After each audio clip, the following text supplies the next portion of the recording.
At the end of the day, can they delay? Yes. Can they hold us hostage? No. Decisions can be made within the day, within the hours. It will take a few more documents, paperwork to be done, but the Filipinos, when it needs to, they can make decisions without the Chinese.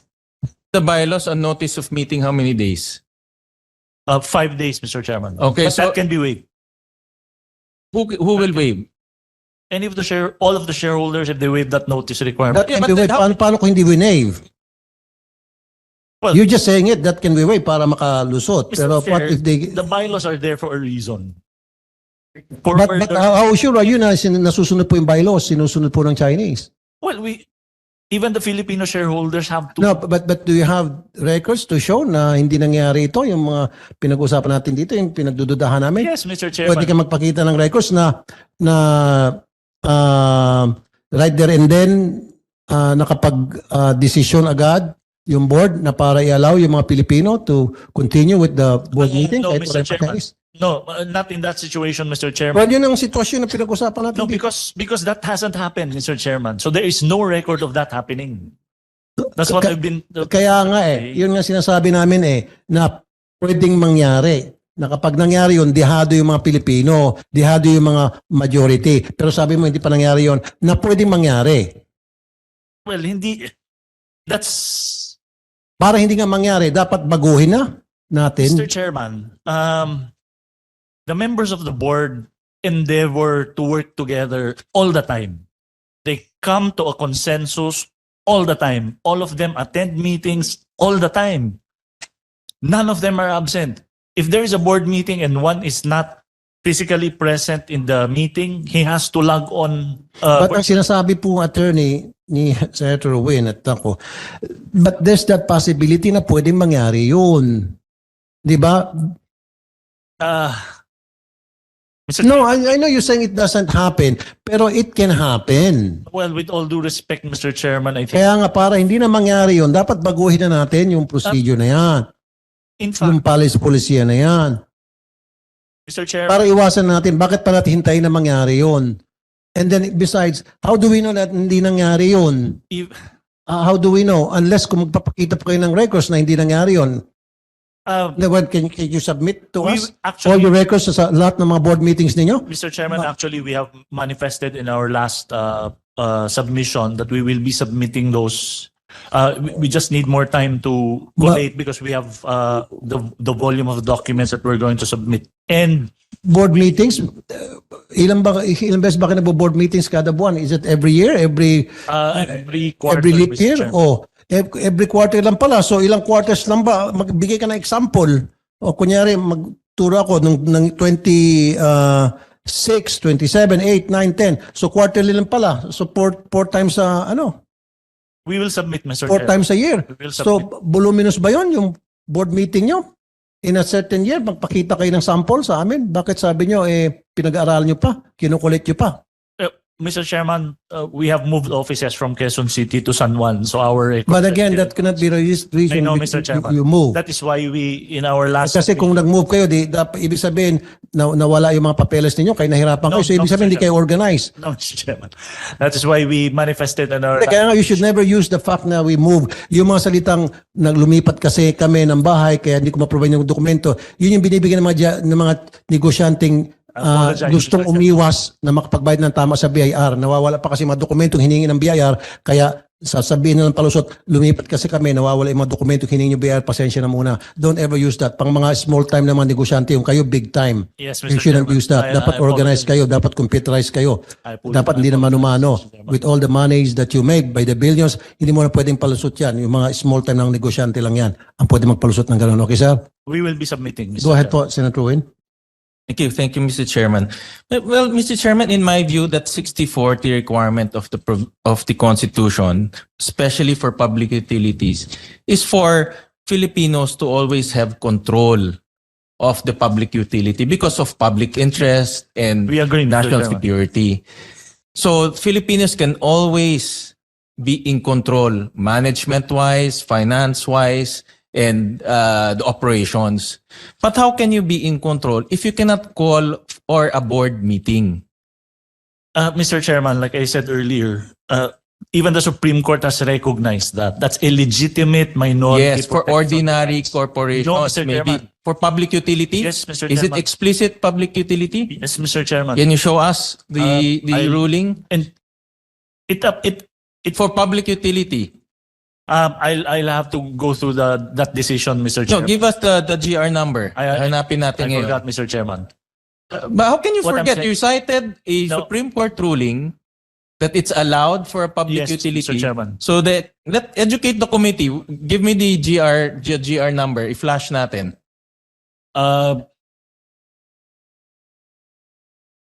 Give us the educate everyone.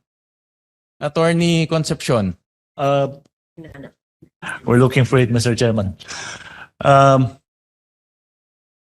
Diba, kasi I'm applying this to a scenario wherein the Filipino shareholders would want to change a management, exert control, but they cannot. So what's Actually, the they use can. of this? They can. But what's the use now of this 60-40 if I cannot call for a board meeting? Hindi, makasingit din, ano? Yeah. You've been mentioning that, I think 5 times na, yung Supreme Court ruling. So kung nagbabanggit po kayo ng Supreme Court ruling, pakibigay po sa amin yung ruling na yon. Yung GR naman nga, sinasabi ni Senator Win. Otherwise, huwag niyo na pong gamitin yung sinasabing, Yes, Mr. palagi niyo Chairman. paulit-ulit for the fifth times yung sinasabi niyo meron pong Supreme Court ruling. So kung meron pong Supreme Court ruling, nasaan? So before you open your mouth, dapat Yes, Mr. Chairman. alam mo sinasabi mo at back up yan ng dokumentong meron ka na sa harap mo na ginagamit mo na sinasabi mong Supreme Court ruling. Yes, Mr. Chairman. So, wala ho kayo noon? Hindi mo matandaan? Not with me right now, Mr. Oh, so next time, you're a lawyer. Dapat pag nasa korte ka, di ba? Pag magbanggit ka ng Supreme Court ruling, sasabihin mo yung ruling na yon, mag-specify mo kung ano yung ruling na yon. Di ba? Ganun dapat pag ang patakaran, being a lawyer. Well, preferably, Mr. Chairman. Di ba? Preferably. Yeah. Dapat. Pag nasa korte pa lang tayo, kung akong judge, pinagalitan na kita, sinabon na kita, baka pinalabas na kita sa korte. Kasi you're not doing your homework. Babanggit-banggit kang Supreme Court ruling. Tapos ngayon, tatanungin ko sa'yo, anong ruling na yun? Anong GR number yun? Hindi mo mambigay. Kung akong judge pa, lalabasin kita. Sasabihin ko, you're talking nonsense. This just shows, Attorney Dylan and Attorney Cynthia and everybody, na talagang the Chinese has the power to delay the board meeting over the Filipinos who has the majority. Ito lang yun po eh. Ito yung suma total dito eh. Na yung minority, yung Chinese, may power sila to delay the board meeting, to stop. Yun lang po yun. Yun lang po yung pinupoint out namin dito. So next time po again, Attorney Dylan, I'm really curious. Pwede ba paki-research mo ngayon sa mga staff mo? Yung pong sinasabi niyong Supreme Court Yes, ruling? Mr. Chairman. Kasi yun yung palaging paulit-ulit binabanggit mo para medyo mapatigil kami. Dahil syempre Supreme Court ruling, we will respect that. Sino ba naman kami para hindi respetuhan yan, di ba? Pero nung tinanong na ni Senator Win, hindi ka na makasagot. Kung ano yung Supreme Court ruling na yon? I just forgot the title, Mr. Chairman, the case. Para sa akin, Mr. Chairman, in my interpretation, this is a very important safeguard to protect all of us Filipinos. But we sold ourselves to the devil by foregoing this safeguard. We cannot convene. If they say, no, I don't want to convene. For example, there's a sense of urgency. There's national security. We want to change everyone, all the management there. Only the board can do that. But they cannot convene. Mag-i-issue ka 5 days. Notice ng meeting. O sige, magmi-meeting tayo. Hindi sila sisipot. I-issue ka na naman another 5 days. 2. 2 pa, so 15 days. So what's the use now? What's the use of this safeguard? What's the use of that 60% being given to the Filipinos? I mean, I'm willing to be educated, Attorney Concepcion. I'm willing to be proven wrong. That's kung mali ako, then mali Yes, kami. so do I. Diba? But that show us the Supreme Court ruling. We'll submit that, Mr. Chairman. But can you show us now para matapos na itong issue na ito? We're looking for it, Mr. Chair. Diba? That's a material. We have lawyers. Ang dami natin abogado dito sa kwarto. Is any of the lawyers here can show us the Maybe Supreme Court Attorney ruling? Malanta would know. Attorney Malanta? Puro alam mo, abogado yung- sa likod namin eh. Oh, puro attorney to. Attorney Donna, puro mga attorney. O may professor pa. Professor Del Mundo. Oh. Puro ang gagaling ng mga tao. Attorney Suyat. Oh. Alam niyo ba yun? Supreme Court. Ayan, nag-research na sila. Pwede ba pag-research? Yung una maka-research, may premyo sa akin. Oh, bigyan ako ng premyo. Oh. Hindi, isang kabang cornic. Wala, may naka-research na? Wala, ano? Any takers? Wala. Ayun, nagkakahirap na. Nagtutulong-tulungan na sila doon. O, di ba? Nako, Mario Jose.